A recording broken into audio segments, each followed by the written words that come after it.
We continue our journey through Lent with our tabernacle.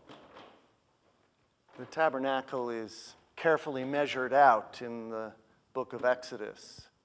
And the measurement we understand to be the measured grace of God instead of an all-consuming, bright power from God that would devour all people. Grace is measured out, placed in the desert as a tent encamped among us and within us. Right in the center, in that Holy of Holies, is the place where the creative power of God, the Word of God, meets us, touches us, makes us alive. But to move into that place, to take advantage of the tent, as it were, there are a lot of things that we are called to be a part of. And that's why there are pieces of furniture in our tabernacle, and today it's the table. What is it about the table, we're going to ask today? What is it about the table that draws us in and brings us close to the presence of that God that breathes life within us? Would you listen for a word from God as the Spirit brings it to you, first from Exodus chapter 25, and then from the Gospel according to John chapter 17. You shall make a table of acacia wood, 2 cubits long, 1 cubit wide, and 1.5 cubits high. You shall overlay it with pure gold and make a molding of gold all around it. You shall make around it a rim 1 handbreadth wide and a molding of gold around the rim. You shall make for it 4 rings of gold and fasten the rings to the 4 corners as its 4 legs, and the rings that hold the poles used for carrying the table shall be close to the rim. You shall make the poles of the acacia wood and overlay them with gold, and the table shall be carried with these. You shall make its plates and its dishes for incense and its flagons and bowls with which to pour drink offerings, and you shall make them of pure gold. And you shall set the bread of the presence on the table before me always.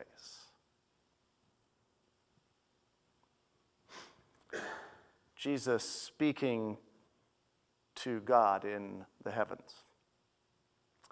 I ask not only on behalf of these that are around me, but also on behalf of those who will believe in me through their word, that they may all be one. As you, Holy One, are in me and I am in you, may they also be in us, so that the world may trust that you have sent me. The glory that you have given me, I have given them, so that they may be one, as we are one. I in them, you in me, that they may become completely one, so that the world may know that you have sent me and have loved them, even as though you have loved me.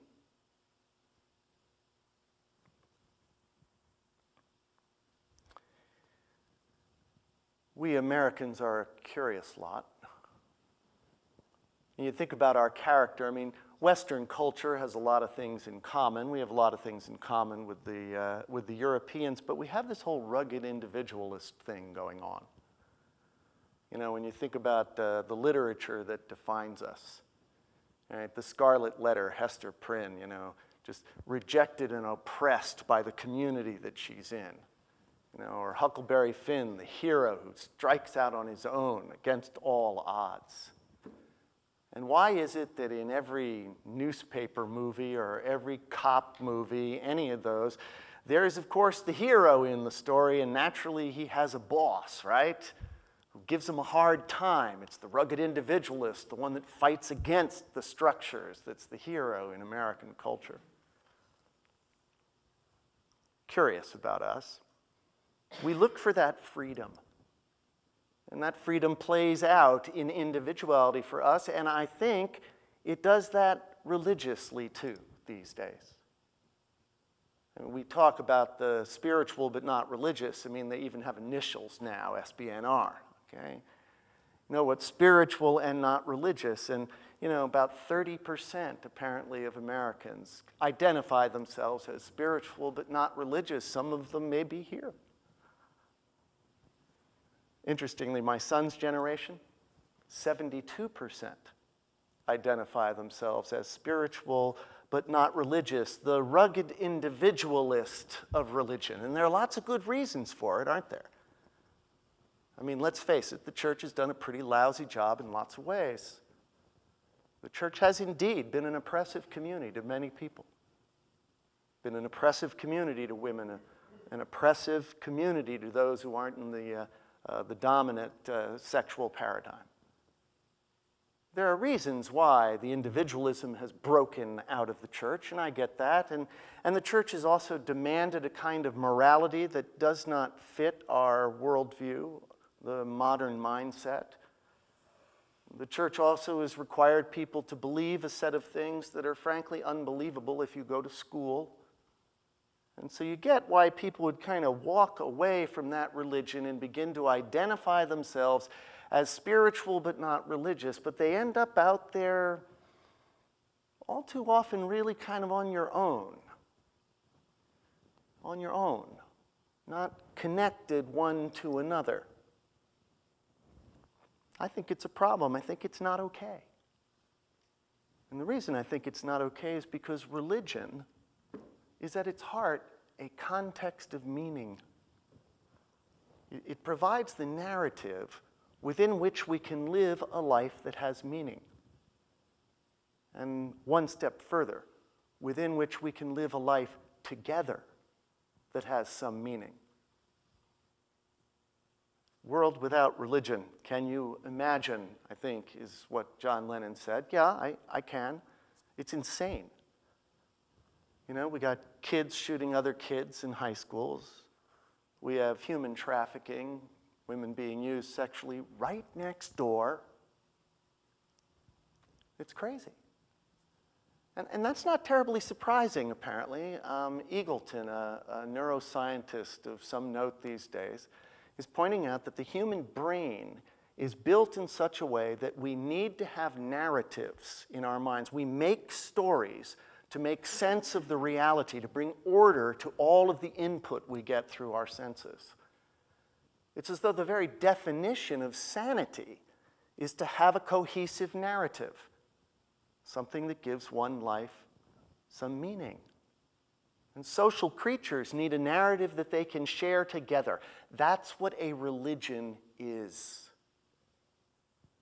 Spiritual but not religious, I understand for absolute sure why it moves that way. But it leaves us disconnected. And the Israelites understood that. It's why they had this tabernacle, this presence of God in the wilderness, whether or not it's just a story or whether they ever built it. It's that place where people are drawn together, where they have a shared story of meaning, where they serve a God that pours out God's love and creative power into them and forms them according to law, Torah. The scriptures offer a kind of formative moment for a people who had been enslaved and then became free. And so they place a table in the midst of it. Why the table? Because that's how the community comes together. The community comes together, and on the table is the bread of presence and some things to drink offerings. And why the offering? Because in order for the community to function, the individuals within it have to give up something of self, have to give up something of the I that desires and wants, has to give up something of the demands, and has to give up some of their work and their effort to build a context of meaning, one with another. That's what the table is doing there. It's as though it's a shining light saying, all draw together, offer something to God, that God may give you meaning for your life. So what do we do in here in this church? It's fashionable, I think, to say in our society that there's really nothing we can know about God. And so we come together and we have spiritual experiences, we reach out and just kind of find our way through. There's a minimalist kind of feeling, but you know, there's an awful lot we can know about God before we meet that unknowable mystery of God. I think we can know that God's creative heart brings beauty into the world. There is order that has come out of chaos. It is not perfect. But we can see when we open our eyes that there is a movement from unhealth to health, from brokenness into wholeness. It is the nature of God's ways. There is a presence of love. And one of the other ways you can see it is when you look one to another. During moments when you need to be cared for, that's when you can see the presence of God. We know that God lives within the connection one to another. Have you ever felt it? Have you ever felt like when you were with another human being, you were looking into the loving eyes of God? It happens to me. I'm pretty sure it's happened to you. This is the beauty of the two living together with a context of meaning, able to reach out to one another. We can know these things about God. We seek out God's presence. And in this church, I'm going to be saying this a lot over the next weeks. What I hope we're going to do is provide Christianity to the spiritual but not religious. Because the spiritual but not religious, though not monolithic, are right in hundreds and hundreds of ways. So we don't offer dogma that insists you have to believe this and not that. Not dogma that says we're right and somebody else is wrong. But rather offering a context of meaning in this place that we are living and giving our lives to a God whose creative word can change everything, that we are working together, that we are sharing together, that we are challenging one another to grow. Because as we build a community that does that, the more we build a community that does that, we will see that our lives change, and we will see the world around us change. The table is in the tabernacle. God camped out within and among us because it draws people together with a shared purpose, a context of meaning, bad word or not, a religion, that in the end will save